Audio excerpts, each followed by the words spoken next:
License and registration, hands on the wheel where I can see them? Both hands on the wheel, officer, as you can see. Where are you coming from in that getup? That uniform real? It is. General Raymond Carter, United States Army, 4 stars. Step out of the vehicle, hands first, right now. Think very carefully about your next move. Officer Travis Hullbrook had been with the Highway Patrol Division for 9 years when he pulled over a vehicle on I-95 Northbound that would destroy his life and send him to federal prison for 58 years. He was 34 years old, experienced enough to know better, confident enough to believe his judgment was infallible. And on the night of November 14th, somewhere between that experience and that confidence, he made a decision that the United States government would spend the next 14 months making him regret. It started the way these things always start. A quiet highway, a set of headlights, a car he decided looked worth stopping. What he did not know, what he could not have prepared himself for, even if someone had warned him, was who was sitting behind that wheel. The body cam footage begins the way most traffic stop footage begins. An officer approaching a vehicle on a dark road, flashlight in hand, footsteps on gravel. Nothing about the first 3 seconds suggests that what follows will end careers, open federal investigations, and wake up people inside the Pentagon at midnight. But it does. The flashlight sweeps into the driver's window, close, direct, harsh against the darkness. License and registration, hands on the wheel where I can see them. The hands were already there, both of them, still, resting on the wheel exactly where any reasonable officer would expect them to be. The man inside did not startle, did not shift, did not perform the nervous energy that people sometimes manufacture when they want to appear innocent. He turned his head slowly toward the window, the measured movement of someone who had spent 4 decades making decisions under direct enemy fire and learned long ago that panic is a choice other people make. The flashlight dropped. For one suspended moment, the beam caught the chest of the man in the driver's seat, and what it illuminated stopped the night cold. Medals, ribbons, commendations pressed in gold and silver against a uniform that had been earned across 3 combat deployments and 2 continents. And on the left shoulder, 4 stars, 4 of them, arranged in a row, catching the harsh white beam of Hullbrook's flashlight like a warning that nobody in that moment bothered to read. Hullbrook's hand tightened. Where are you coming from in that getup? That uniform real? One beat of silence. The man in the driver's seat held eye contact through the glass. His expression did not shift, not 1 degree, not 1 muscle. It is General Raymond Carter, United States Army, 4 stars. 3 seconds passed. Then came the sound no one in that car should have heard that night, a holster unclipping. The weapon entered the lower frame of the body cam. The general's eyes dropped to it briefly, measured, unhurried, then back up, directly at Hullbrook, directly at the camera, directly at the lens that was recording every second of what was about to become a federal exhibit. When he spoke, his voice was barely above a whisper, each word separated from the next with the precision of someone who understood exactly what they were saying and exactly what it meant. Officer, think very carefully about your next move. What happened in the 76 minutes that followed that sentence triggered a chain of events that reached from that highway shoulder all the way to the Pentagon. Before sunrise, 14 people inside the United States military command structure were awake and on phone calls because of what Travis Hullbrook did next. Before the week was over, the Joint Chiefs of Staff had issued a formal statement that no local law enforcement department in American history had ever received before. And before the year was out, Hullbrook was in handcuffs. Not the general. We are going to walk through every single minute of this night. Every decision, every phone call, every consequence, and every moment where Travis Hullbrook had the opportunity to stop, and chose not to. But before we go back to the beginning, drop a comment right now and tell me what city you are watching from. Because this story happened on a road just like the ones outside your window, and the people in it had no idea their lives were about to change permanently. If you believe that no badge, no weapon, and no assumption gives anyone the right to point a gun at a man who gave everything he had to this country, subscribe right now and turn on notifications. Every single week, this channel brings you the stories that the people in power hoped you would never find out about. Hit that bell, because you do not want to be the last person to see what happens next. Now, let's go back to the beginning. Because before you can understand what happened on that highway, You need to understand who Travis Hullbrook really was, and not the version on his service record, the real version, the one that his department quietly documented and just as quietly buried. And once you see that version, nothing about what he did that night will surprise you at all. Officer Travis Hullbrook did not become the kind of man who pulls a weapon on a decorated 4-star general overnight. He was built that way, slowly, quietly, over 9 years of small decisions that nobody challenged, complaints that nobody pursued, and a department culture that rewarded confidence so consistently that it never once stopped to ask whether that confidence had crossed the line into something more dangerous. He grew up in Riverside County, California. Third-generation law enforcement. His grandfather had worn a badge. His father had worn a badge. By the time Travis Hullbrook was 19 years old, the question of what he would do with his life had never really been a question at all. He entered the Highway Patrol Academy at 23, graduated in the top quarter of his class. His instructors noted his composure under pressure, his physical conditioning, and what one evaluation described as an instinctive command presence. That phrase would appear in his performance reviews 3 more times over the next 9 years. It was always meant as a compliment. Nobody stopped to examine what it actually meant. Because command presence, in the hands of the right person, is a tool. It communicates authority. It de-escalates volatile situations before they ignite. It is the difference between a tense encounter and a peaceful resolution. But in the hands of someone who has never been seriously challenged, someone whose judgment has never been genuinely questioned by anyone with the power to hold him accountable, command presence becomes something else entirely. It becomes certainty. And certainty, unchecked, becomes the specific kind of danger that Travis Hullbrook carried into every traffic stop he ever made. His first 5 years on the job were unremarkable by departmental standards. He met his quotas. He filed clean reports. He received 2 commendations, one for a pursuit that ended without injury, one for a domestic disturbance call that he de-escalated without backup. His supervisors liked him. His colleagues respected him. And for a long time, that was the entire story. Then the complaints started. The first one came in during his 6th year. A man named David Okafor filed a formal grievance alleging that Hullbrook had detained him for 40 minutes on the side of Route 18 without cause, used language that Okafor described as deliberately degrading, and refused to provide his badge number when asked. The complaint was reviewed internally. It was dismissed within 3 weeks. The dismissal letter cited insufficient corroborating evidence and was signed by the same supervisor who had written Hullbrook's most recent commendation. Okafor was black. The second complaint came 8 months later. A woman named Patricia Reyes alleged that Hullbrook had conducted an unlawful search of her vehicle during a routine stop, told her that her registration looked wrong without specifying how, and detained her for 30 minutes while her 2 children sat in the back seat. That complaint was also reviewed internally. It was also dismissed. This time the letter took 4 weeks and cited officer discretion within established protocol. Reyes was Latina. The third complaint never became an official filing.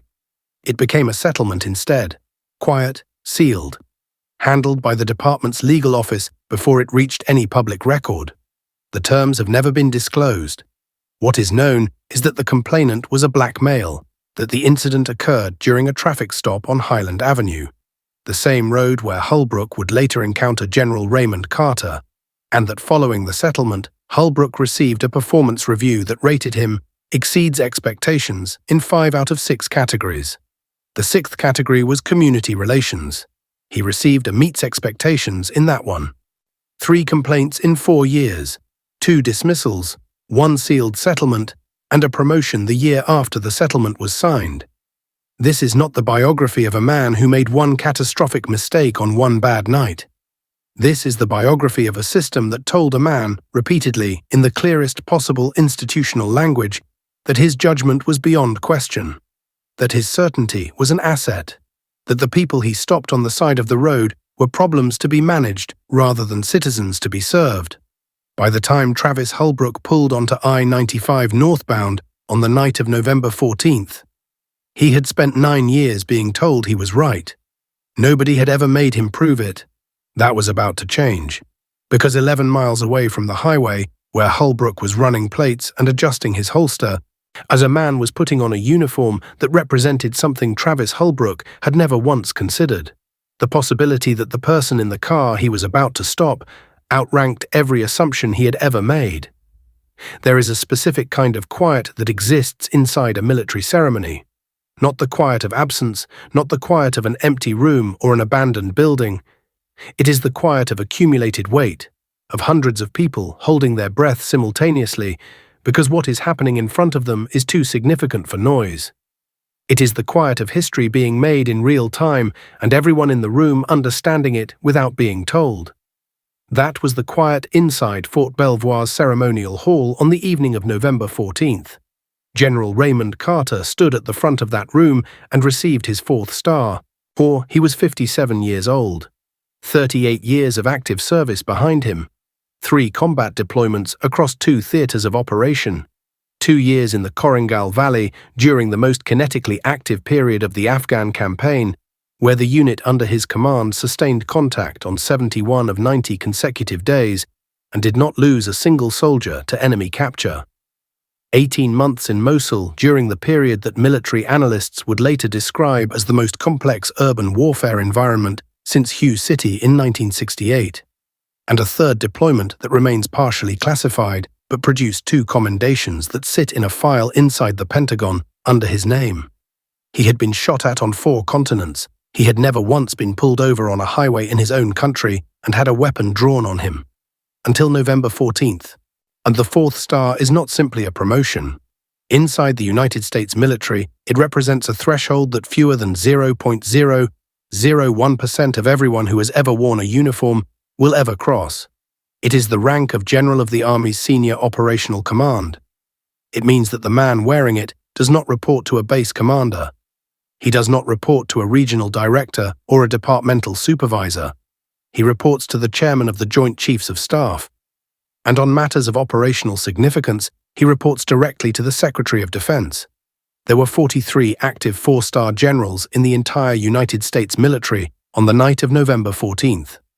Travis Hullbrook pulled over one of them. The ceremony ended at 9:47 p.m. General Carter shook hands with the commanding general of the military district of Washington. I embraced his wife of 31 years and spent 20 minutes with the junior officers who had driven from 3 different bases to attend. He was not a man who moved quickly through rooms. He was not a man who performed importance. Everyone who knew him described the same quality in the same language. He made whoever he was talking to feel like the only person present.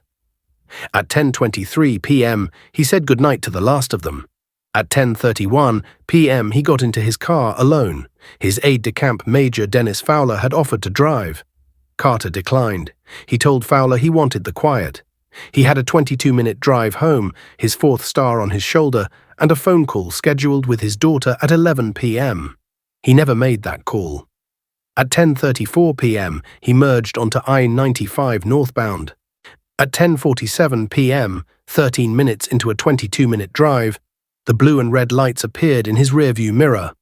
He pulled over immediately, no hesitation.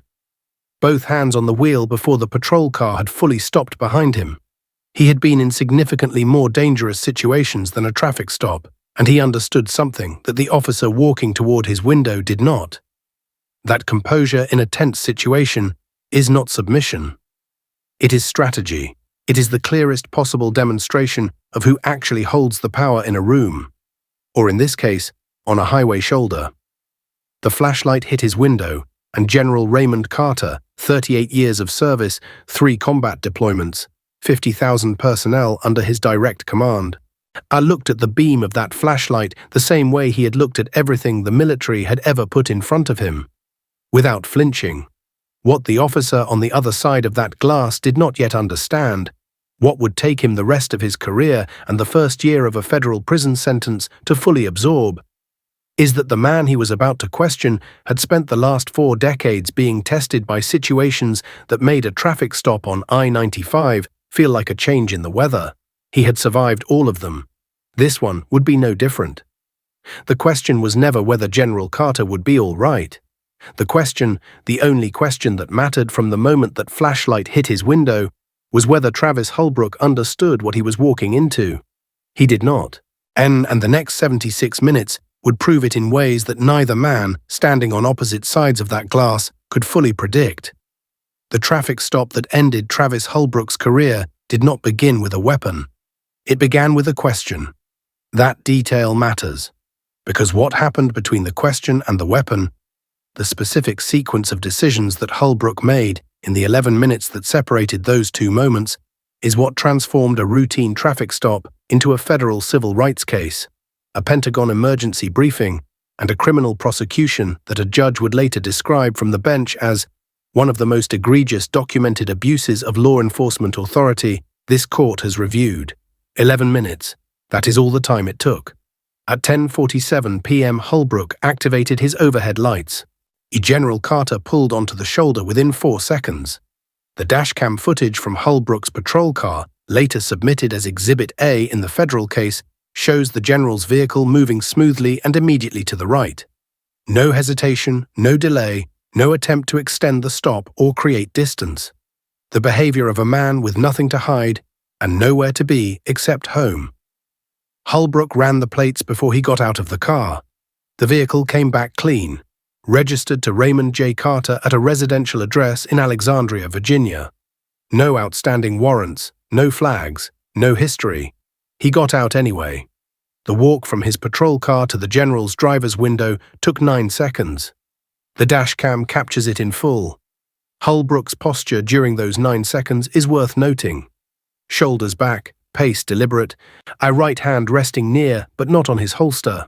The practiced walk of a man who has done this thousands of times and stopped being curious about what he might find on the other side of the window somewhere around year 3.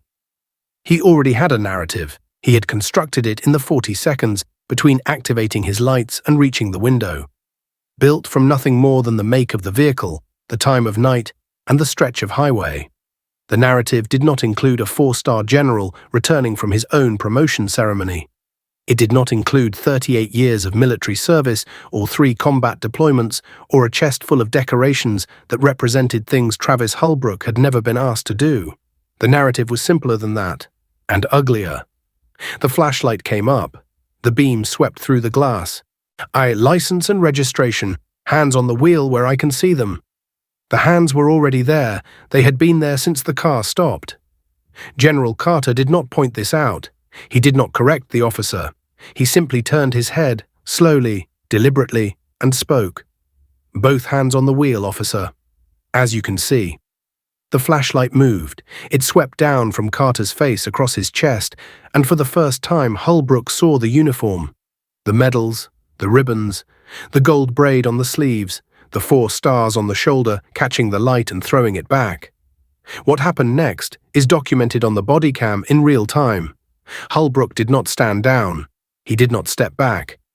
He did not reach for his radio to run a secondary check or contact a supervisor or do any of the things that 9 years of training had specifically prepared him to do when a situation presented information that contradicted his initial assessment. He leaned closer to the window. Where are you coming from in that get-up? That uniform real? The word get-up. That word would appear 17 times in the federal indictment. Carter held eye contact through the glass. His expression did not change. It is. General Raymond Carter, United States Army. 4 stars. 3 seconds of silence. Hullbrook pulled back slightly from the window. The body cam captures the movement. And in those 3 seconds, in the space between hearing a man identify himself as a 4-star general of the United States Army and deciding what to do with that information, Travis Hullbrook made the decision that would define the rest of his life. He did not believe him, or more precisely, he did not care. The holster unclipped at 10:53 p.m., 6 minutes after the initial stop. The weapon came up at 10:54 p.m. 1 minute after that, Hullbrook called for backup. He told the dispatcher, and this is documented verbatim in the dispatch recording, that he had an uncooperative subject in a suspicious costume who was refusing to comply. General Raymond Carter, 38 years of service, 4 stars, 50,000 personnel under his direct command, had not raised his voice, had not moved his hands from the wheel. He had not done a single thing that any reasonable interpretation of the word uncooperative could be stretched to cover. But by 10:54 p.m. there was a weapon pointed at his window, and by 10:56 p.m., 2 miles away, a backup unit was already rolling. What neither officer on that highway understood yet, what would take 14 months of federal proceedings to fully document, is that at the exact moment Hullbrook's weapon cleared its holster, a clock had started somewhere else entirely, not on that highway, 11 miles away, in an office where a man named Major Dennis Fowler was looking at his watch for the second time in 4 minutes, and beginning to understand that something was wrong. Major Dennis Fowler was not a man who panicked easily. That was not a personality trait. It was a professional requirement. As aide-de-camp to a 4-star general, Fowler operated inside a world where the margin between composure and crisis was measured in seconds, where the ability to absorb unexpected information without visible reaction was not a soft skill but a survival mechanism. He had been in that role for 2 years. In that time, he had managed schedule collapses, security alerts, diplomatic complications, and one incident during a congressional briefing that required him to simultaneously communicate 4 pieces of contradictory information to 3 different people without any of them knowing the others existed. He was good at his job, which is why, when General Carter did not check in at 11:15 p.m., Fowler did not immediately reach for the phone. He waited. The check-in protocol between Carter and Fowler was not a formal military procedure. It was a personal system the 2 men had developed over 18 months of working together, a simple acknowledgement text when the general arrived at his destination, sent within 30 minutes of his estimated arrival time. It was informal, it was consistent. And in 18 months, it had never once failed to arrive. At 11:15 p.m., 44 minutes after General Carter had pulled onto I-95 Northbound for a 22-minute drive, the text had not arrived. Fowler checked the route on his phone. No reported accidents, no construction delays, no weather events. The drive from Fort Belvoir to the general's residence in Alexandria should have been completed by 10:56 p.m. at the absolute latest. It was now 11:17 p.m. He called the general's cell phone. It rang 7 times, voicemail. Fowler sat with that for exactly 90 seconds. He was not panicking, and he was calculating missed check-ins had explanations. Phones ran out of battery, people stopped for gas.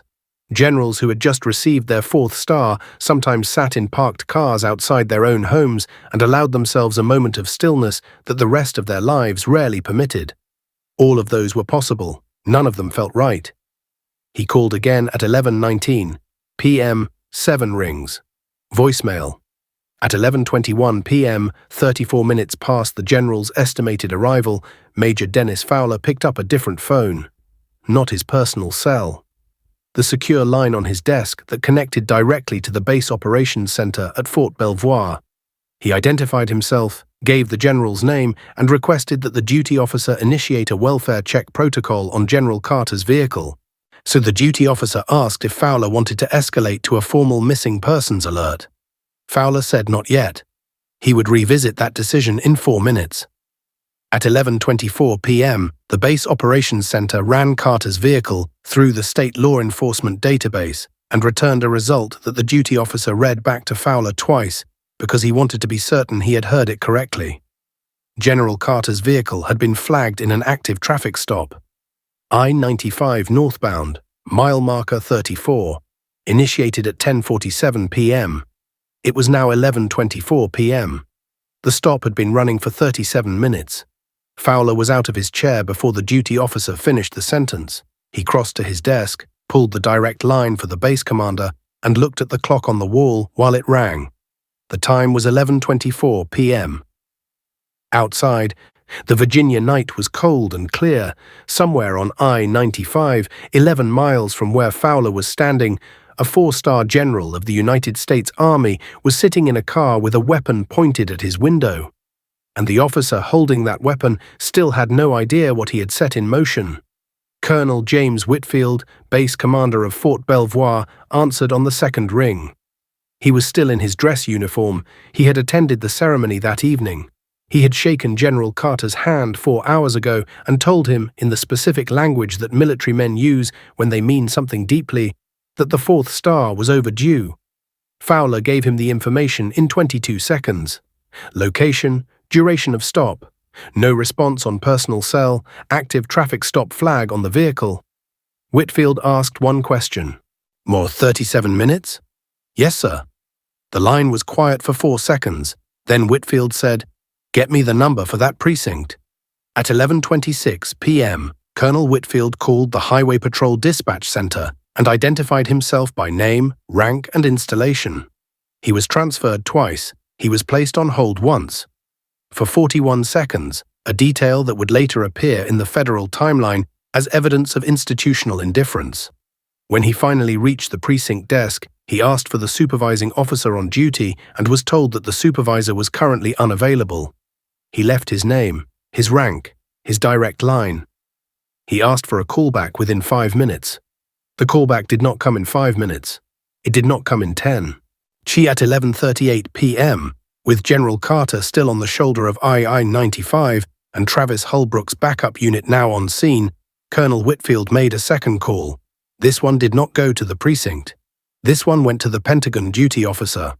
And the moment that call connected, the traffic stop on I-95 Northbound ceased to be a local law enforcement matter. It became something else entirely. Something that would have 14 people inside the United States military command structure awake and on secure lines before midnight. And that would reach the desk of the Joint Chiefs of Staff before Travis Hullbrook had finished writing his incident report. The Pentagon does not wake up for small things. That is not a figure of speech. It is an institutional reality built into the architecture of the most powerful military command structure on Earth. And the duty officers who staff the Pentagon's Overnight Operations Center are specifically trained to absorb information, assess its significance, and determine, with clinical precision, whether what they are looking at requires immediate escalation or patient monitoring. They have seen crises that never made the news. They have managed situations that would have paralyzed most institutional structures before breakfast. They do not startle easily. Which is why what happened when Colonel Whitfield's call came through at 11:38 p.m. is worth examining closely. Because the Pentagon duty officer on shift that night, Captain Sandra Okafor, 12 years of service, 2 overseas deployments, a record of assessments that her superiors described consistently as measured and precise, listened to Colonel Whitfield's summary for 47 seconds, and then she escalated immediately. No monitoring period, no wait-and-see assessment. No internal deliberation about whether the situation warranted waking people up. She escalated immediately. Because what Colonel Whitfield described in those 47 seconds was not a complicated situation. It was a simple one. A 4-star general of the United States Army, one of 43 in existence, had been subjected to a weapons draw during a traffic stop that had now been running for 51 minutes, had not responded to multiple attempts at contact, and had a base commander calling the Pentagon duty line because a local precinct had failed to return 2 calls. Captain Okafor had a protocol for situations involving active duty personnel in civilian law enforcement encounters. Every Pentagon duty officer does. She had reviewed it during her certification. She had never once expected to use it. At 11:41 p.m., she used it.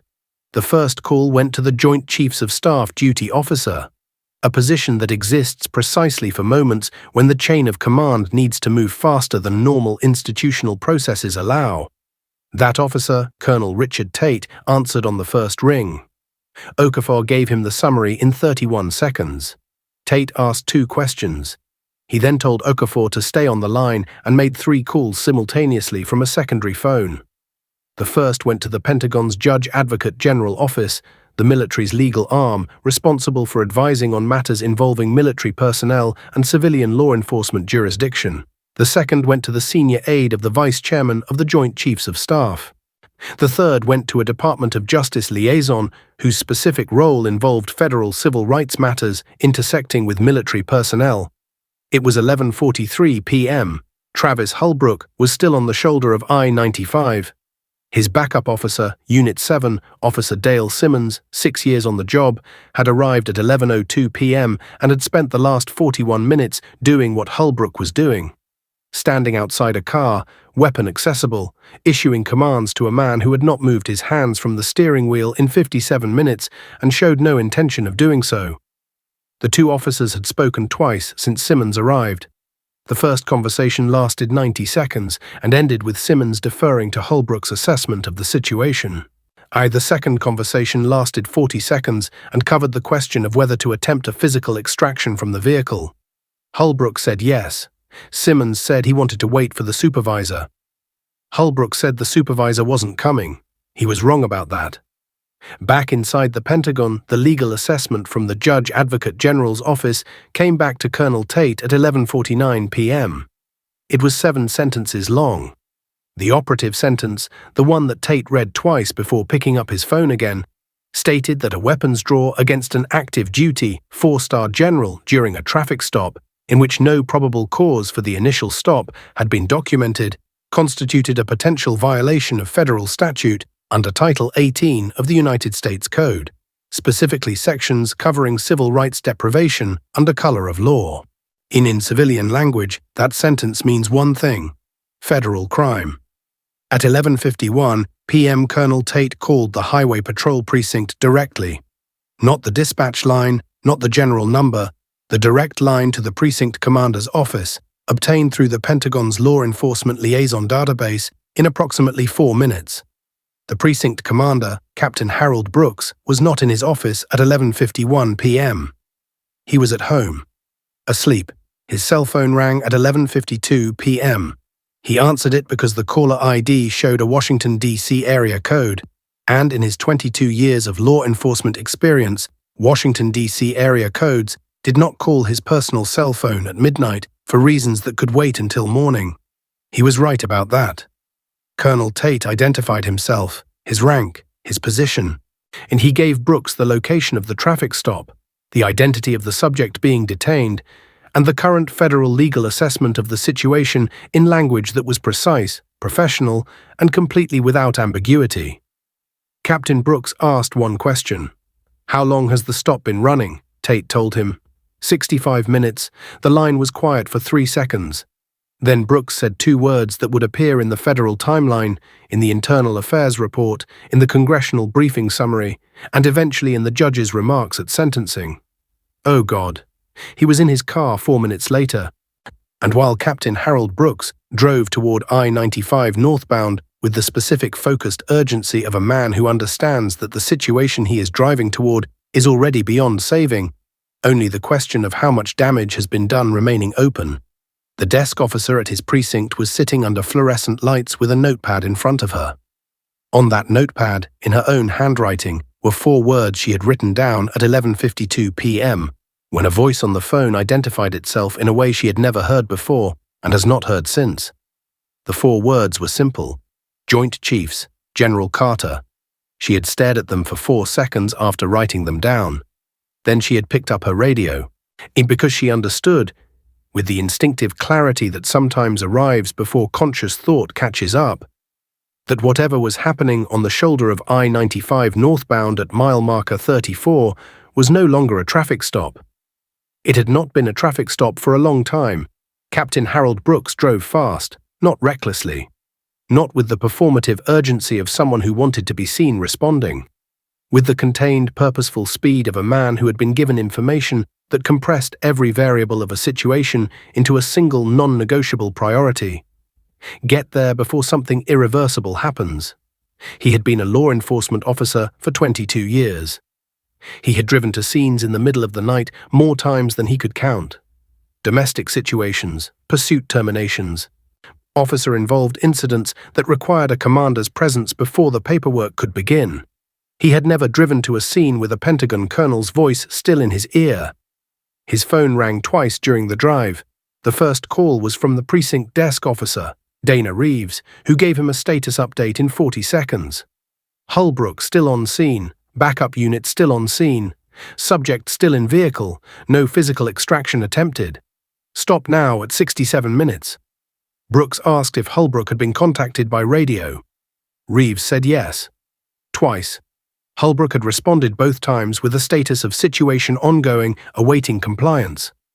Brooks told Reeves to radio Hullbrook again and tell him the supervisor was 2 minutes out and that nothing was to escalate before he arrived.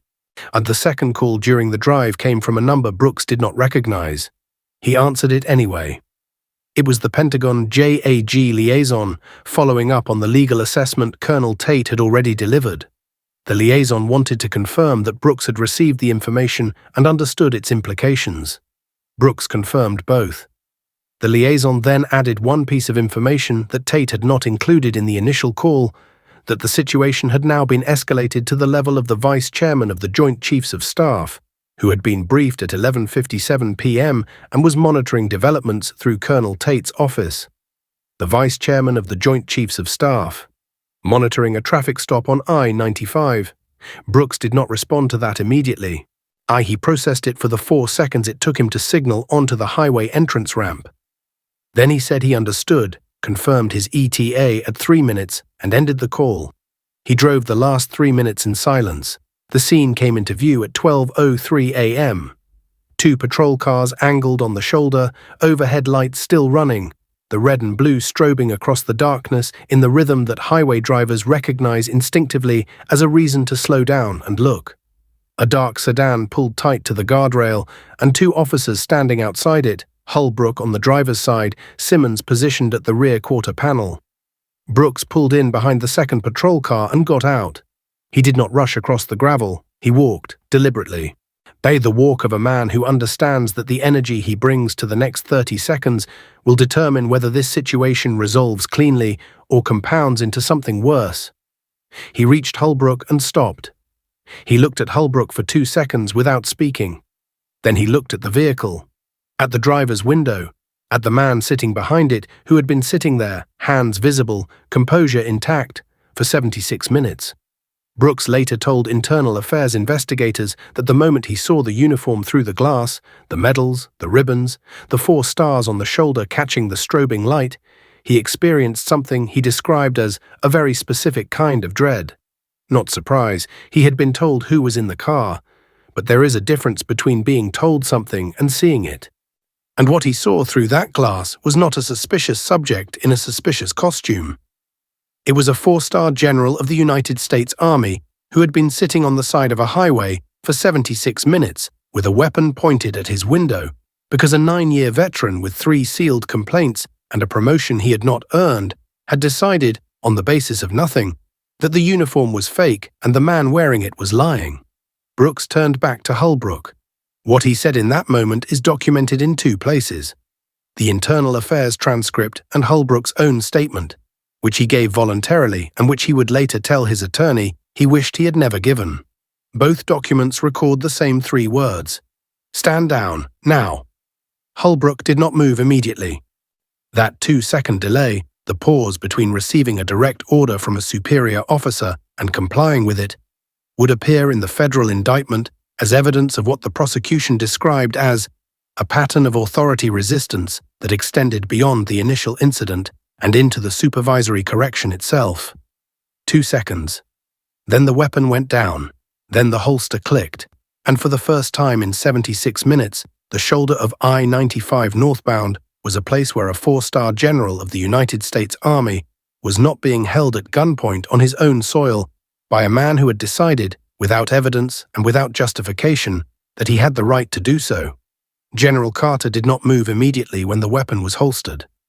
He sat for a moment, still, the same stillness he had maintained for the entire 76 minutes. Then he opened the door, slowly, both hands visible as he stepped out. He stood to his full height, adjusted his uniform jacket with 2 precise movements, straightening the medals, squaring the shoulders, and put on his officer's cap. He did not look at Hullbrook. He looked at Brooks. And he said 11 words that Brooks would repeat, verbatim to Internal Affairs investigators, to the federal prosecutor, and eventually to the congressional subcommittee that reviewed the case 6 months later. 11 words delivered in the same quiet, unhurried register that General Raymond Carter had maintained from the moment the flashlight hit his window. "Get me a phone. I need to call my wife." That was it. No rage, no recrimination, no performance of the authority that had just been catastrophically disrespected. Just 11 words that contained, in their complete absence of theatrics, a more devastating indictment of everything Travis Hullbrook had done that night than any sentence a prosecutor would later construct. Hullbrook stood 3 feet away and said nothing. Brooks handed the general his personal cell phone, and while General Carter made that call, standing on the shoulder of I-95 in his dress blues at 12:06 a.m., 4 stars on his shoulder, his wife's voice on the other end of the line, Travis Hullbrook stood beside his patrol car and began filling out an incident report that he would never finish. Because at 12:11 a.m., 5 minutes after General Carter stepped out of that vehicle, Brooks received a call from Colonel Tate's office confirming that a federal civil rights investigation had been formally opened. And at 12:14 a.m. Brooks walked back to where Hullbrook was standing with his clipboard and told him, in language that was professional, direct, and entirely without cushioning, that he was suspended without pay effective immediately, that his weapon and credentials were to be surrendered before he left the scene, and that he was not to speak to anyone about the events of the evening without a union attorney present. Hullbrook looked at Brooks for a long moment. Then he looked at the general, still on the phone, still composed, still wearing the uniform that Hullbrook had called a costume 89 minutes earlier. He had no words. For the first time in 9 years, Travis Hullbrook had absolutely nothing to say. Now subscribe and turn on your notifications, because what the Joint Chiefs put in writing the following morning, the statement that landed on every news desk in Washington before 8 a.m., contained one paragraph that no military command in American history had ever directed at a local law enforcement agency before, and you need to hear every word of it. The Joint Chiefs of Staff do not issue public statements about traffic stops. That is not a procedural technicality. It is a reflection of institutional design. The Joint Chiefs exist at the absolute apex of the United States military command structure. Their formal communications are reserved for matters of national defense, operational strategy, and military policy, the kinds of decisions that move armies and shape the security architecture of nations. A statement from the Joint Chiefs carries the institutional weight of the entire United States military behind every word. They do not use that weight lightly, which is why what happened in the hours between midnight and 8 a.m. on November 15th represents something that military historians, legal scholars, and law enforcement policy analysts would spend the following year attempting to fully contextualize. Because what the Joint Chiefs produced in those hours was not a carefully hedged diplomatic communication designed to acknowledge an incident while preserving institutional distance. It was a verdict. The drafting process began at 12:47 a.m. Colonel Tate's office initiated it after receiving confirmation from Captain Brooks that General Carter had been released from the scene, to that Hullbrook had been suspended and relieved of his credentials, and that a federal civil rights investigation was formally open. The draft was not assigned to a communications officer or a public affairs specialist. It was assigned to the Judge Advocate General's senior counsel, the specific choice of author a deliberate signal about the legal register in which the statement was going to operate. The first draft was completed at 1:34 a.m. It was reviewed by 3 offices simultaneously: the JAG office, the Vice Chairman's staff, and the Pentagon's Civilian Liaison Division, which handles communications that intersect military authority with civilian institutional structures. Each office returned comments within 40 minutes. The second draft was completed at 2:51 a.m. The third and final draft was approved at 4:17 a.m. by the Vice Chairman of the Joint Chiefs of Staff personally. It was 4 paragraphs long. The first paragraph established the facts of the incident with clinical precision: the date, the location, the identity of the subject, the duration of the stop, and the nature of the force deployed. It contained no editorial language. It did not need to. The facts, arranged in sequence and stated without elaboration, were sufficient to communicate everything the opening paragraph needed to communicate. The second paragraph established General Carter's service record in terms that were, by the standards of military formal communication, unusually detailed. His years of service, his combat deployments, his command responsibilities, the specific number of personnel under his authority. This paragraph existed for one reason: to ensure that anyone reading the statement understood with complete precision the magnitude of what had occurred on that highway shoulder. The third paragraph was the one that every news desk in Washington would lead with by 8 a.m. It was the paragraph that congressional offices would reference in the 3 formal inquiries that followed. It was the paragraph that the federal prosecutor would quote in his opening statement at Hullbrook's trial. And it was the paragraph that Judge Patricia Wren would read aloud from the bench at sentencing before delivering her remarks. It was 3 sentences long. The first sentence stated that the conduct documented in the body cam footage of the November 14th incident represented a violation of the civil rights of an active-duty United States military officer that the Joint Chiefs of Staff regarded as neither isolated nor acceptable. The second sentence stated that the Joint Chiefs expected the relevant civilian law enforcement authority to pursue the matter with the full weight of applicable federal statute. And the third sentence, the one that no military command had ever directed at a local law enforcement agency in the documented history of the institution, stated that the Joint Chiefs of Staff would be monitoring the progression of any resulting legal proceedings and would make the full resources of the Pentagon's Judge Advocate General Office available to federal prosecutors upon request. The Pentagon was not just commenting on what happened. The Pentagon was telling the prosecution they had backup. The fourth paragraph was a single sentence. It expressed, on behalf of the Joint Chiefs and the entirety of the United States military, the institution's gratitude for General Carter's service and its unambiguous confidence in his character, his judgment, and his conduct during the incident. The statement was released at 7:47 a.m. By 9 a.m., it had been picked up by every major wire service. By 10 a.m., it was the lead story on 3 national news networks. By noon, 4 United States senators had issued statements of their own referencing the Joint Chiefs language. And by 3 p.m., the Department of Justice had confirmed publicly what had already been confirmed privately the night before, that a federal civil rights investigation into the conduct of Officer Travis Hullbrook was active and ongoing. Inside the Highway Patrol precinct that morning, the atmosphere was, by the accounts of multiple officers who were present and who later spoke to investigators, completely unlike anything the building had experienced before. People spoke quietly. People moved carefully. The Joint Chiefs statement was printed and posted on the commander's door by someone, nobody ever confirmed who, and it stayed there for the duration of the investigation. Captain Brooks arrived at 7 a.m. He called a briefing at 7:30. He read the statement aloud to the assembled shift. When he finished, he looked up from the paper and said 4 words to the room. "This is on us." Nobody disagreed. Travis Hullbrook was not in that briefing. He was at home.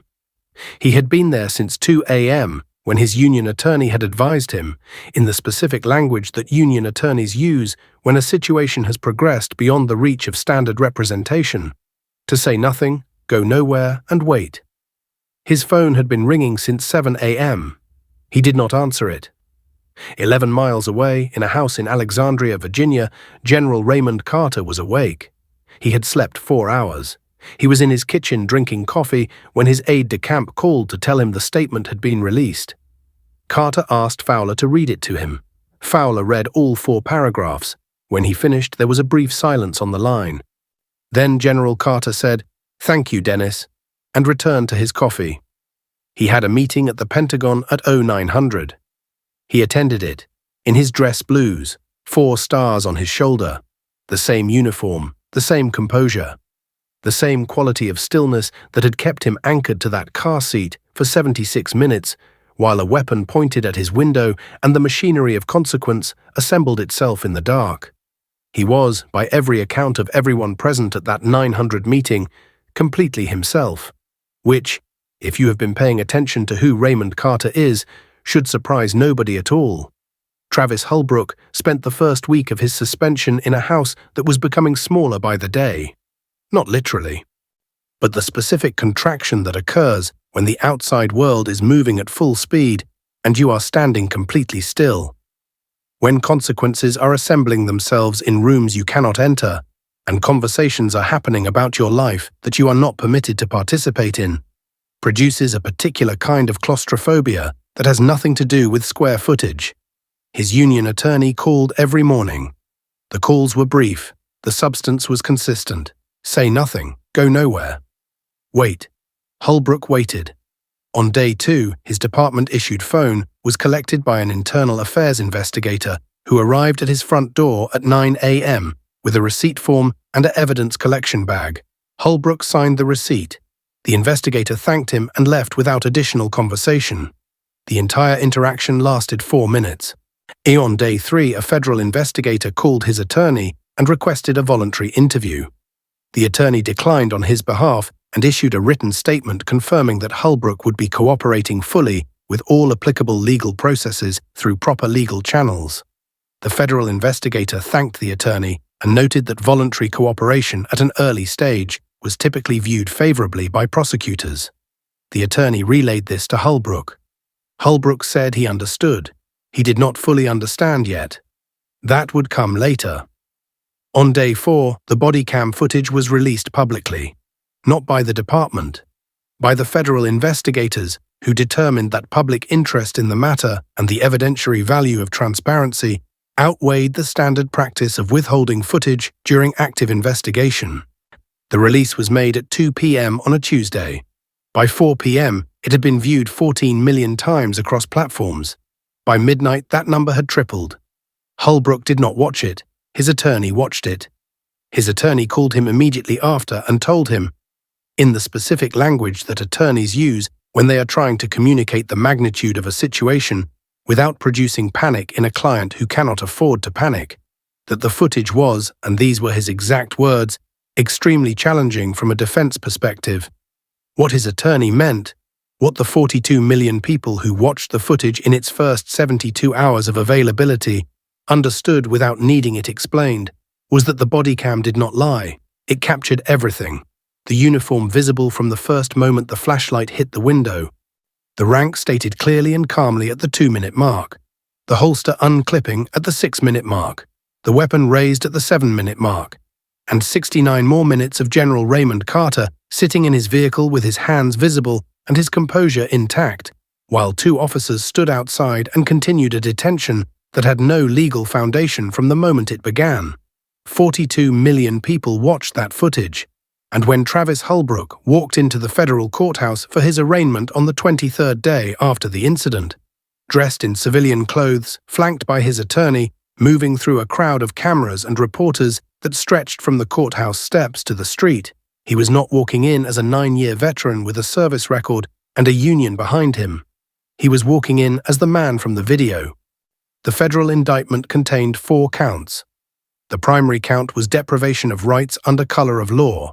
Title 18, United States Code, Section 242, which carries a maximum sentence of 1 year per count when no bodily injury occurs, and significantly higher when the conduct involves the use of a dangerous weapon.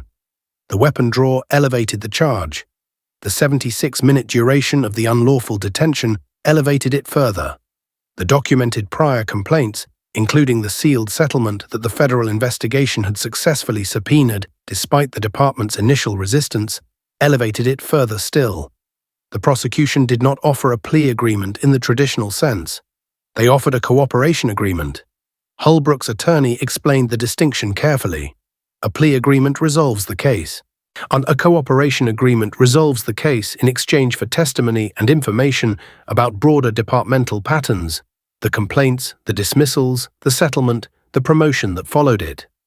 The prosecution was not only interested in Travis Hullbrook, they were interested in the system that had built him.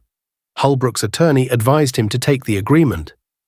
Hullbrook took 3 days to decide. On the 3rd day, he called his attorney and said yes. He then spent 4 months in a conference room with federal prosecutors, internal affairs investigators, and Department of Justice Civil Rights Division attorneys, reconstructing 9 years of a career in granular detail. Every stop, every complaint, every conversation he had ever had with a supervisor about a civilian grievance, every moment where the system had told him, explicitly or implicitly, that his judgment was beyond question. It was, by the account of one prosecutor who spoke to journalists after the case concluded, the most comprehensive picture of institutional failure we have encountered in a civil rights case of this nature. The cooperation did not save Hullbrook from prison. Nothing was going to save him from prison. What it did was produce a second federal investigation, this one targeting the department's complaint dismissal practices, the sealed settlement, and the conduct of the supervisors who had signed off on Hullbrook's promotions while his record accumulated the evidence of exactly who he was. 2 supervisors were ultimately disciplined. 1 was demoted, and 1 retired abruptly before the disciplinary process concluded, a retirement that his department processed without public comment and that his pension absorbed without interruption, a detail that produced its own round of public outrage when it was reported. The system that built Travis Hullbrook did not collapse when he did, but it cracked, and the crack ran all the way from a highway shoulder on I-95 to the offices of people who had spent years believing that what happened in the dark stayed in the dark. They had forgotten about body cams. They had forgotten about a 4-star general who kept his hands on the wheel and his composure intact for 76 minutes because he understood something that Travis Hullbrook never learned in 9 years of being told he was right. That the truth does not require your permission to exist. It just requires a lens. There is a moment in every consequential story where the machinery of justice stops being abstract, where it stops being phone calls and federal timelines and institutional statements and becomes something immediate and physical and permanent, where the weight of everything that has been set in motion arrives at a single point, a courtroom, a podium, a sentencing hearing, and delivers its verdict in language that cannot be appealed, reframed, or walked back. For Travis Hullbrook, that moment came on a Thursday morning in March, 7 months after the traffic stop on I-95 Northbound. 4 months after the body cam footage had been watched by more than 42 million people. 3 months after his cooperation agreement had produced a second federal investigation into the department that had built him. 2 months after his union, quietly, without public announcement, had declined to fund any further legal representation on his behalf. He walked into the federal courthouse in Alexandria, Virginia at 9 a.m. He walked out a convicted felon. The sentencing hearing lasted 4 hours and 17 minutes. Judge Patricia Wren presided. She had been on the federal bench for 19 years. She had sentenced police officers before, not many, but enough to have developed a specific framework for understanding the particular gravity of cases where the instrument of harm is a badge, where the weapon is not just a weapon, but a symbol of a promise that was broken in the act of being deployed. She opened the hearing by reading the Joint Chiefs statement into the record in full, all 4 paragraphs, including the 3rd one. When she finished, she set the document down and looked at Hullbrook over her glasses for a long moment before she spoke. What she said in the next 4 minutes, before the formal sentencing language began, has been quoted in 4 law review articles, 2 congressional testimony submissions, and 1 Department of Justice training document on civil rights enforcement in law enforcement contexts. She said that what the court had reviewed in this case was not the story of 1 bad officer making 1 catastrophic mistake. It was the story of a system that had been given 9 years of warnings and had chosen, repeatedly and deliberately, to ignore them. And she said that Travis Hullbrook was the product of that system, and that the court's sentence would reflect both his individual culpability and the institutional failure that had made his actions not just possible, but in his own mind permissible. Then she read the sentence, 58 years, the federal conviction on the primary count of deprivation of rights under color of law, elevated to its maximum range by the weapon draw, the duration of the unlawful detention, and the documented pattern of prior conduct, combined with 3 additional counts related to the specific circumstances of the stop, produced a sentence that the prosecution had requested and the judge had determined was not only appropriate but necessary. Necessary, that was the word Judge Wren used. Not proportionate, not justified, necessary. And because the purpose of the sentence was not only to punish Travis Hullbrook for what he had done on November 14th, it was to communicate to every officer in every department in every jurisdiction in the country that the existence of a body cam, the existence of a rank, and the existence of a federal civil rights statute are not theoretical constraints on the exercise of authority. They are real ones. Hullbrook sat completely still when the sentence was read. His attorney placed a hand on his arm. He did not respond to it. He looked straight ahead at the bench for the full duration of Judge Wren's closing remarks and then looked down at the table when the gavel came down. He was 34 years old. He will be 92 when his sentence concludes. General Raymond Carter did not attend the sentencing hearing. He was at Fort Bragg that morning and conducting a briefing for a unit preparing for overseas deployment. He learned the sentence had been delivered when Major Fowler sent him a text at 11:14 a.m. 3 words, no elaboration, because Fowler understood by that point that his general did not require elaboration. The text said, 58 years. Carter read it, set his phone face down on the table, finished the briefing. He issued one public statement about the case. He had declined to comment during the investigation, during the trial, and during the cooperation proceedings. He waited until the sentence was delivered and then released a statement through his public affairs office that was, in its entirety, 94 words long. It said that he was grateful for the work of the federal prosecutors and the court. It said that he held no personal animus toward Travis Hullbrook and that he hoped the outcome of the case would contribute to meaningful reform in the systems that had made the incident possible. It said that the men and women of the United States military served this country with honor and asked only to be treated as citizens when they came home. And it ended with one sentence that became, in the weeks that followed, the most quoted line of the entire case. 11 words. The same number he had spoken to Captain Brooks on the shoulder of I-95 at 12:06 a.m., standing in his dress blues, 4 stars on his shoulder, his composure absolutely intact after 76 minutes of having a weapon pointed at his window. The sentence was this: I kept my hands on the wheel because I knew the truth would do the rest. General Raymond Carter returned to full active duty 96 hours after the incident. He currently serves in his command role with the same 4 stars he received on the evening of November 14th, the same evening that Travis Hullbrook decided, on the basis of nothing, that the uniform was fake and the man wearing it was lying. The department that employed Hullbrook underwent a federally mandated review of its complaint dismissal procedures. 3 policy changes were implemented. The supervisor who signed off on the sealed settlement was demoted. The second supervisor retired. The precinct's use of force protocols were rewritten under federal oversight and will remain under that oversight for a minimum of 5 years.